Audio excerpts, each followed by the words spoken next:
برزخ از نازی سلیمان پیش کردہ رومانہ شاہد۔ مگر مسز جون، اس روح سے آپ کی کوئی گفتگو نہ ہو سکی؟ ایک لڑکی نے اس سے پوچھا۔ نہیں، وہ روح گفتگو کرنے کی صلاحیت نہیں رکھتی تھی، اس لیے کہ وہ ابھی نامکمل تھی۔ وہ روحیں بھی نامکمل اور مکمل ہوتی ہیں، مگر اس کے باوجود وہ بہت غضبناک، بہت طاقتور تھی۔ نیلا نے جھوجھری لیتے ہوئے کہا، اس روح سے تمہاری ملاقات کہاں ہوئی تھی نیلا؟ ان کے ایک پرانے ہم جماعت نے پوچھا، اور پھر کیتھی کی طرف دیکھتے ہوئے بولا، میرا خیال ہے کیتھی اپنے جریدے کے لیے اس آسیب زدہ جگہ پر فیچر ضرور لکھنا پسند کرے گی۔ نہیں کیتھی، تم ہرگز وہاں نہ جانا، نیلا اسٹون نے تیزی سے کہا، وہ بہت خوفناک جگہ ہے۔ مگر وہ جگہ ہے کہاں؟ کیا لاس اینجلس ہی میں؟ اسی ہم جماعت نے پھر پوچھا۔ نہیں، وہ جگہ یہاں سے 60 میل دور ہے۔ یہ کہہ کر نیلا اسٹون نے چونک کر کیتھی کی طرف دیکھا۔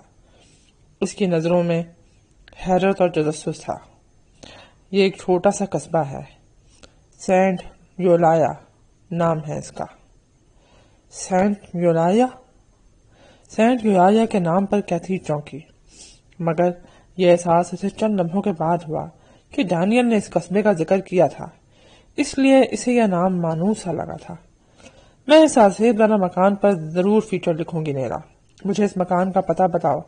میرا ایک دوست بھی اسی قصبے میں رہتا ہے، شاید اس بہانے میں اس سے ملنے میں کامیاب ہو جاؤں۔ نہیں کیتھی، تم وہاں ہرگز نہ جاؤ گی، نیلا اسٹون نے فیصلہ کن لہجے میں بات کی۔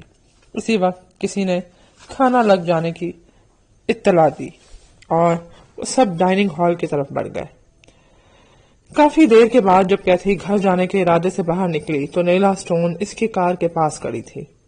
کیتھرین قریب گئی تو اس نے ایک کارڈ نکال کر کیتھی کو دیا اور بولی، یہ اس مکان کا پتہ ہے۔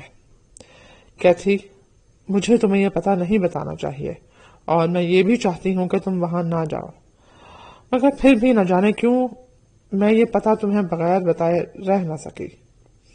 بہرحال کوئی ایسی ویسی بات پیش آئے تو مجھے ضرور بتانا۔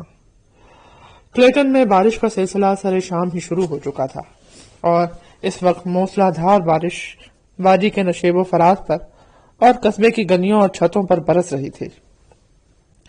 برس سے پانی کی گرج ایک مسلسل گونج کی طرح فضا میں سمائی ہوئی تھی اور خاموشی کا حصہ بن چکی تھی۔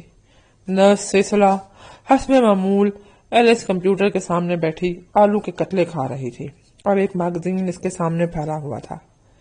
ٹھیک 7:30 بجے ڈینیل کی حرکت قلب بند ہو گئی اور سیسلا نے فون کر کے ڈاکٹر جونز کو اطلاع دی۔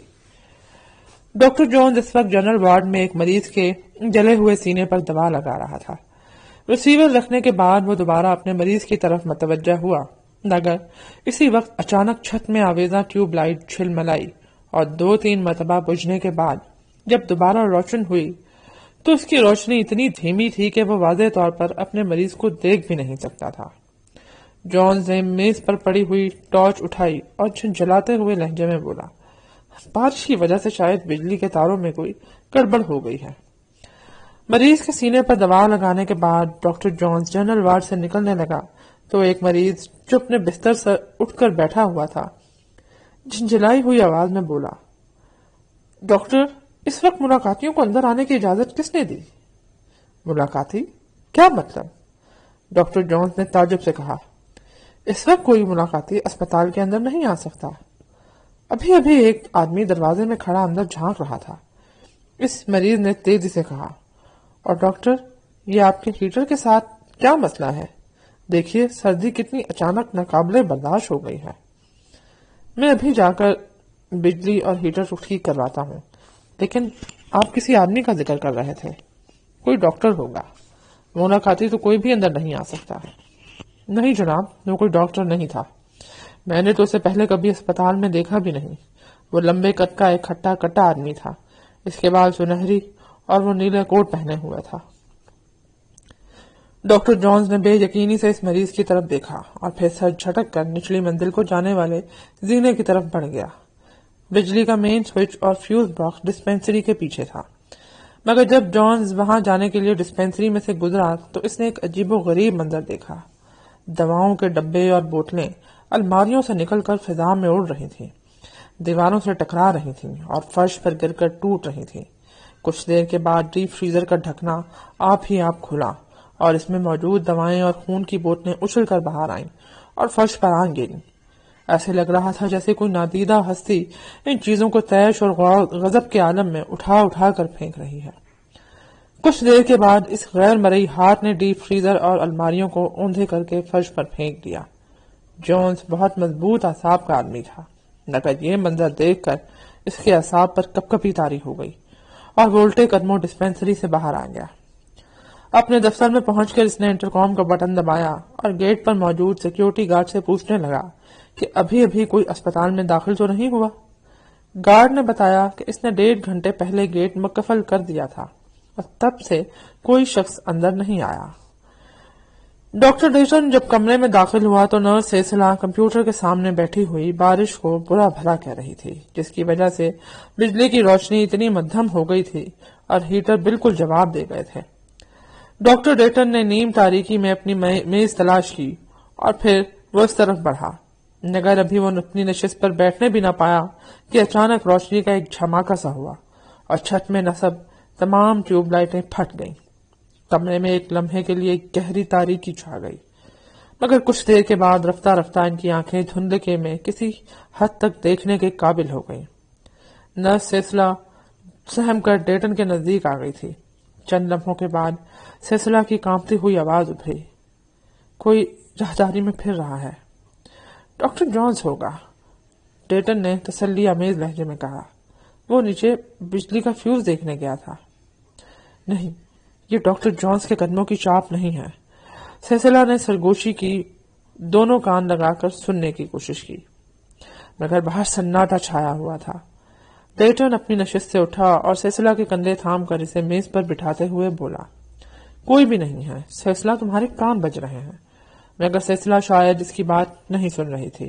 اس کی دہشت زدہ آنکھیں ڈیٹن کے عقب میں کسی چیز پر مرکوز تھیں۔ ڈیٹن نے اس کی نگاہوں کا تعاقب کرتے ہوئے پلٹ کر دیکھا تو اسے یوں لگا جیسے خون اس کی شریانوں میں منجمد ہو رہا ہے۔ عقبی راہداری میں کھلنے والی کھڑکی میں ایک چہرہ نظر آ رہا تھا جو خون خوار نظروں سے اس کی طرف دیکھ رہا تھا، مگر حیرت کی بات یہ تھی کہ وہ گہرے دھندلے میں بھی اس کے نقوش واضح طور پر دیکھ رہا تھا۔ یہ ڈینیل فوسٹر تھا۔ راہداری میں ایک بار پھر قدموں کی چاپ ابھری۔ اگلے لمحے دروازے جھٹکے سے کھلے اور وہ طویل قامت شخص کمرے میں داخل ہو گیا۔ اس کے سنہرے بال سلیقے سے جمے ہوئے تھے اور اس کا لباس بے داغ تھا۔ نیم تاریکی میں اس کی آنکھیں انگاروں کی طرح روشن تھیں۔ ڈیٹن کے مقابل پہنچ کر وہ رک گیا اور شدید نفرت اور غصے سے اس کی طرف دیکھنے لگا۔ ڈیٹن کرسی میں دبک گیا اور تب اسے احساس ہوا کہ سیسلا نہ جانے کب کمرے سے نکل چکی ہے۔ اس وقت وہاں ان دونوں کے علاوہ کوئی بھی نہ تھا۔ ڈیٹن نے کچھ کہنے کے لیے منہ کھولا، مگر الفاظ اس کے حلق میں پھنس کر رہ گئے۔ چند لمحوں کے بعد ڈینیل تیزی سے مڑا اور کمپیوٹر کے سامنے جا کھڑا ہوا۔ پھر ایک جھٹکے سے اس نے ایلس کمپیوٹر کو اٹھایا اور سر سے اونچا کر کے ڈیٹن کی طرف بڑھا۔ خوف و دہشت کے اس لمحے میں بھی ڈیٹن حیرت سے یہ سوچ رہا تھا کہ یہ کمپیوٹر 14 من وزنی ہے، مگر ڈینیل نے اسے یوں اٹھا رکھا تھا جیسے پلاسٹک کا کوئی کھلونا ہو۔ کمپیوٹر کا ہڈ کھل گیا اور اس کی تہہ میں موجود زرد خیال فرش پر بہنے لگا۔ اس کے ساتھ ہی کمپیوٹر میں موجود جسم پھیل کر فرش پر آن گرا اور بے حرکت ہو گیا۔ کمپیوٹر کو اٹھائے ڈینیل اس کے سامنے آ گیا اور پھر اچانک وہ 14 من وزنی کمپیوٹر ڈیٹن کے سر پر آ رہا۔ ڈیٹن کو جب ہوش آیا تو اسے اپنے بازو میں چبھن کا احساس ہوا۔ اس نے آنکھیں کھول کر دیکھا تو ڈاکٹر جونز اس پر جھکا ہوا تھا اور اس کے ہاتھ میں ایک سرنج نظر آ رہی تھی۔ اس کے قریب ہی ڈاکٹر ایوان کھڑا تھا اور ان کے عقب میں نرس سیسلا کا چہرہ جھانک رہا تھا۔ ڈیٹن یہ دیکھ کر حیران رہ گیا کہ چھت میں ٹیوب لائٹیں پوری طرح روشن تھیں، حالانکہ کچھ دیر پہلے اس کی نظروں کے سامنے ٹوٹ گئی تھی۔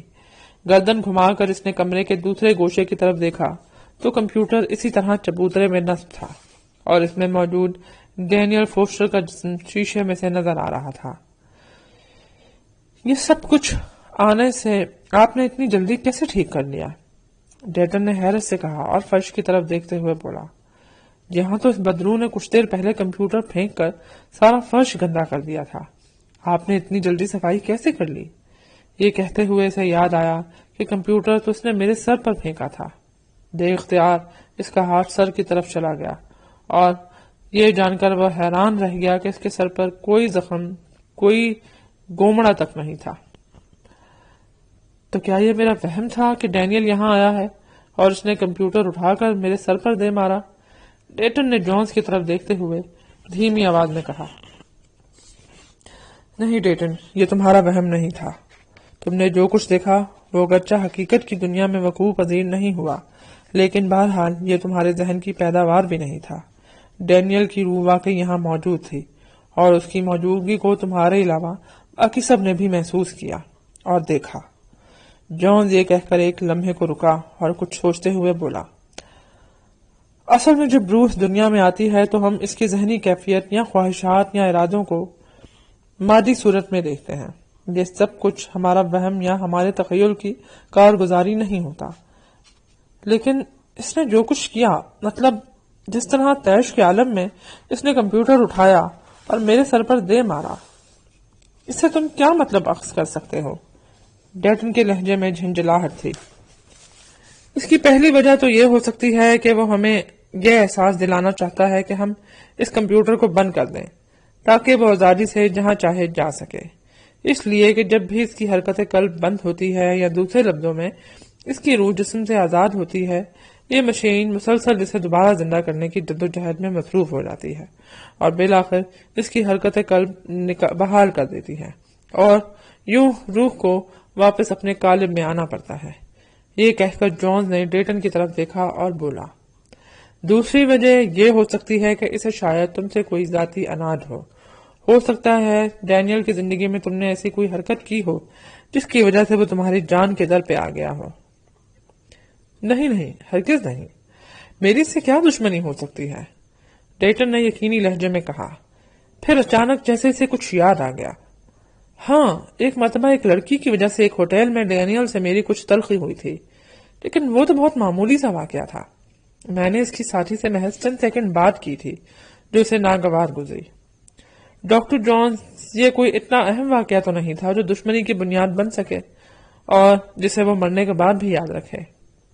نہیں ڈیٹن، تم جسے غیر اہم واقعہ سمجھ رہے ہو وہ دشمنی کی بنیاد بن سکتا ہے۔ کیا تم نے تاریخ میں نہیں پڑھا کہ بڑی بڑی جنگیں اور خون ریز مار کے ایسی ہی غیر اہم باتوں کی بنا پر ہوتے رہے ہیں؟ ہو سکتا ہے وہ لڑکی ڈینیل کے لیے اتنی ہی اہم ہو۔ ویسے وہ لڑکی کون تھی اور تمہاری اس سے ملاقات کہاں ہوئی تھی؟ ہو سکتا ہے ڈینیل کی روح اب بھی اس کے تعاقب میں ہو۔ ڈیٹن نے مختصراً انہیں اس واقعے کے بارے میں بتایا۔ جونز نے اس لڑکی کا حلیہ ایک کاغذ پر لکھا اور کچھ دیر کے بعد وہ سب اس کمرے سے باہر نکل آئے۔ کیتھرین جب سینٹ لویارا پہنچی تو دن ڈھل رہا تھا۔ یہ ایک چھوٹا سا ساحلی قصبہ تھا اور کیتھرین کو اس مکان تک پہنچنے میں کوئی دقت نہیں ہوئی جس کا پتہ نیلا اسٹون نے دیا تھا۔ یہ ایک چھوٹا سا 2 منزلہ مکان تھا۔ اس کی بیرونی دیواریں سفید تھیں اور سورج کی تیز روشنی میں چمک رہی تھیں۔ کیتھرین کو وہ مکان کسی طرح سے بھی آسیب زدہ نہیں لگا۔ اس نے مکان کے بیرونی حصے کی چند تصویریں لی اور پھر دروازے کی طرف بڑھی۔ دروازہ مقفل تھا اور اس کے وسط میں گتے کا ٹکڑا آویزاں تھا جس پر سٹار اسٹیٹ ایجنسی کا پتہ درج تھا۔ کیتھی کو وہ اسٹیٹ ایجنسی ڈھونڈنے میں ذرا بھی دقت نہ ہوئی۔ وہ اسی سڑک پر چند قدم کے فاصلے پہ موجود تھی۔ ایجنسی کا مالک میلون ایک باتونی سا ادھیڑ عمر شخص تھا۔ کیتھی نے جب اسے بتایا کہ وہ ایک میگزین کی طرف سے آئی ہے اور اس آسیب زدہ مکان کو دیکھنا چاہتی ہے تو اس نے بلا توقف مکان کی چابی کیتھرین کو تھما دی۔ بیرونی دروازے کا تالا کھول کر کیتھی مکان میں داخل ہوئی تو اسے یوں محسوس ہوا جیسے اچانک بیرونی دنیا سے اس کا ہر رابطہ منقطع ہو گیا ہو۔ مکان کی اندرونی فضا بے حد سرد تھی اور ایک عجیب ناگوار سی مہک جیسے مکان کے در و دیوار سے نکل رہی تھی۔ دیوڑی عبور کر کے کیتھی اس دینے کی طرف بڑھی جو اوپری مندر کی طرف جاتا تھا۔ مگر جوں ہی اس نے پہلے دینے پر قدم رکھا ایک تیکھی چرچراہٹ کی آواز ابھری اور اسے یوں لگا جیسے کمرے کی فرش اور دیواریں لرز رہی ہوں۔ اس نے اپنے عقب میں سرسراہٹ سی سنائی دی، مگر اس نے پلٹ کر دیکھا تو وہاں کوئی بھی نہ تھا۔ کیتھی نے سر جھٹکا اور اوپر چڑھنے لگی۔ جوں جوں وہ آگے بڑھ رہی تھی، سرسراہٹوں کا شور بڑھتا جا رہا تھا۔